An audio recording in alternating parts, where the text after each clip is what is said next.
Assalamualaikum warahmatullahi wabarakatuh. Nah, kali ini kita akan belajar yang namanya bikin tag formulir di dalam HTML. Nah, belajar tag formulir ini sangatlah mudah, ya toh. Kemudian langkah pertama kita siapkan dulu notepad-nya. Notepad-nya seperti biasa, kalian sudah bisa menuliskan sintak dasarnya HTML, yaitu apa? Di sini biasanya HTML. Terus slash HTML. Kemudian di atasnya ada apa? Oke, head. Kemudian di bawahnya head ya. Kemudian di antara head ada apa? Oke, ada title. Kemudian saya coba ini belajar formulir, ya kan? Slash apa? Title.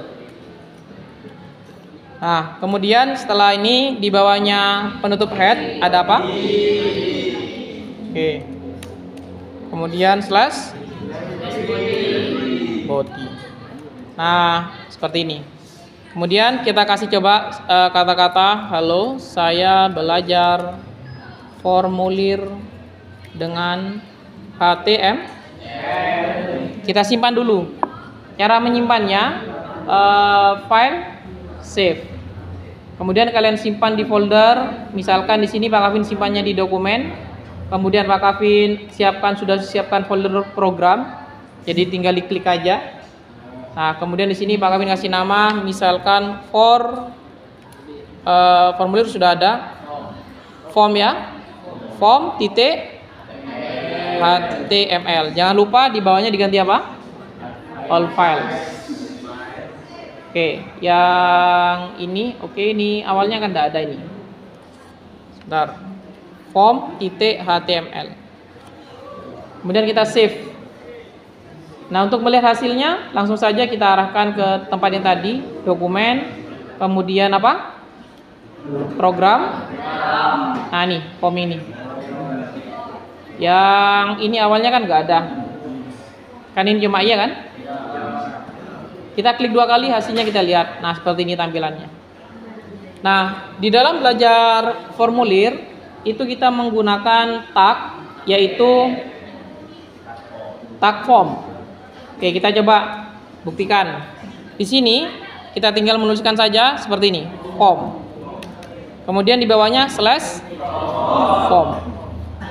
Artinya dari sini sampai sini ini adalah masuk dalam tagnya form atau formulir, ya kan? Oke, contoh sederhana. Misalkan kita mau membuat tulisan inputan ini. Input, ada tag input namanya. Tulis saja gini. Ada 2 misalkan. Input yang kedua.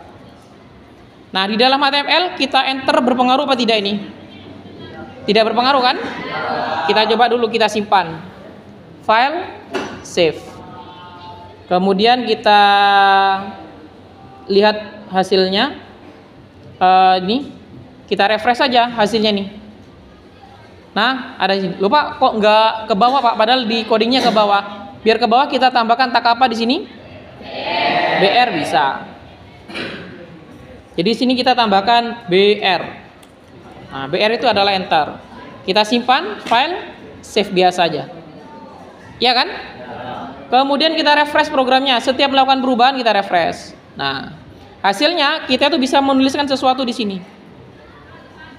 Kalau kemarin kita belajarnya kan hanya tampilan saja. Nah, formulir ini dipersiapkan untuk bisa berinteraksi dengan database. Jadi kayak pengguna atau klien yang tidak mengerti database, cukup kita buatkan interface ini. Sehingga klien tidak perlu mengetahui gimana sih coding database, gimana sih cara menghapus database, tidak perlu tahu. Kita siapkan interface-nya di sini. Dan input ini, tipe input ini ada banyak tipenya. Salah satu contoh, misalkan kalau yang standar tulisan seperti itu, ini input bertipe biasanya adalah teks. Nah, gini. Terus kalau mau membuat tulisan yang titik seperti password. Nah, di sini kita kasih aja type sama dengan password. Kita simpan. File save. Kita refresh programnya. Nah, nih. Hasilnya kita bisa nulis sesuatu di sini. Coba kita perbesar. Nah, misalkan saya nulis nih, Arkavin Mahawira. Terus passwordnya, nah misalkan halo. Nah, seperti ini. Nah, ini harapannya nanti kalian bisa membuat sebuah formulir. Seperti itu. Terus, misalkan kalian menambahkan kata-kata di sebelah sini biasanya untuk login, boleh. Misalkan kita tambahkan di sebelah sini kata-kata username sebagai penjelas saja. Yang di bawah ini password sebagai penjelas saja. Kemudian saya simpan, file save. Nah, nantinya itu tampilannya kayak gini. Nih, username, siapa username-nya? alex@gmail misalkan .com. Passwordnya apa? Terserah. Nah, seperti ini. Paham maksudnya? Paham? Nah, kemudian di dalam formulir yang perlu kalian perhatikan, yang perlu kalian coba untuk mencari, ada apa sih di formulir itu? Apakah hanya tag yang bertipe input saja? Nah, ini yang menjadi tugas kita nantinya, tugas kalian nantinya mencari sebenarnya ada apa sih di tag form ini, apa saja. Terus yang paling penting lagi nih, di dalam tag form paling atas ini atributnya ini apa saja? Nah, ini apa saja? Ini perlu wajib kalian ketahui. Contoh yang sederhana. Nih, tak kasih tahu. Yang sederhana, form ada yang namanya name. Jadi setiap form itu dikasih name misalkan. Name-nya dikasih nama misalkan identitas. Nah, name ini artinya memberi nama pada tag form ini bernama identitas. Pak, fungsinya apa, Pak? Nah, nanti kalian coba melakukan kajian terhadap ini, materi ini dikaji dulu. Nanti kita akan lanjutkan pembedahan lebih lanjut. Contoh sederhananya, ketika kita simpan file ini, dia tidak akan mendapatkan efek apa-apa. Loh Pak, maksudnya Pak? Contoh nih, kita refresh programnya. Loh Pak, sama saja Pak tampilannya Pak dengan tadi, iya kan? Nah, tapi nanti ke depannya ini mempunyai makna tersendiri. Nanti ke depannya. Contoh yang memberikan efek langsung, contoh di dalam tag form, misalkan di sini target. Saya tulis di sini blank. Saya simpan. File save. Coba perhatikan. Kita refresh programnya. Pak, tidak terjadi apa-apa, Pak. Memang tidak terjadi apa-apa. Karena pasangannya target tadi itu, jadi ada yang pasangannya. Di sini ada yang namanya sebuah tombol. Jadi ada input type sama dengan submit. Ini tipe input yang bertipe submit.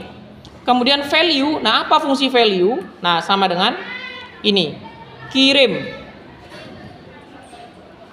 Saya simpan, file save. Saya refresh programnya. Nih, ada tulisan kirim. Kalau misalkan saya ganti kirim menjadi login, saya simpan, file save. Saya refresh programnya, dia akan berubah menjadi login. Nah, maksud saya, kajian-kajian seperti ini nanti kalian akan coba Pak Kavin kasih kesempatan untuk mencarinya sendiri. Paham maksudnya? Terus pelajari maksudnya itu apa. Nah, cara belajarnya itu kayak gitu, uji coba, ditulis, coba, tulis, coba, pahami. Nah, seperti itu. Contoh kayak tadi, ini ketika Pak Kavin isi sesuatu, username, tes, passwordnya, oke misalkan. Pak Kavin klik login, nah, yang terjadi dia akan membuka tab baru. Awalnya di sini, dia akan membuka tab baru di sini. Ada 2 tab. Nah, ini efek dari efek dari ini. Target sama dengan, coba misalkan targetnya Pak Kavin hapus, Pak Kavin simpan, file, save. Kemudian Pak Kavin refresh programnya. Yang ini Pak Kavin refresh. Nah, Pak Kavin isi sesuatu di sini. Coba setelah login. Nah, dia tidak membuka tab baru, tetap di tab ini. Paham maksudnya? Nah, harapan Pak Kavin dari pembelajaran formulir ini, Pak Kavin ngasih materi sih, bakunya formulir itu seperti ini, menulisnya. Selebihnya nanti kalian akan dikasih kesempatan untuk mencari ada apa sih di form itu, apa saja. Nah, seperti itu. Bisa dipahami? Oke. Nah, itu adalah materi tentang formulir yang nantinya akan bisa diterapkan kalau dalam kehidupan sehari-hari. Itu contoh sederhananya seperti ini. Nah, Pak, bagaimana Pak membuat hal seperti ini, Pak? Ini kan tampilan berandanya kalian mau login Facebook. Nah, nanti bisa diterapkan di tampilan ini. Seperti itu. Jadi bikin sebuah template menggunakan tabel dulu boleh. Menggunakan tabel, kemudian di dalam tabel ini kalian kasih seperti ini, formulir ini, kasih login. Nah, kemudian kayak gini. Seperti itu. Bisa dipahami kira-kira? Oke. Kalau sudah bisa dipahami, silakan dicoba. Kemudian diterapkan. Siapa yang bisa membuat tampilan kayak gini, nah itu luar biasa nantinya. Oke, demikian materi terkait formulir. Semoga bermanfaat. Wassalamualaikum warahmatullahi wabarakatuh. Waalaikumsalam.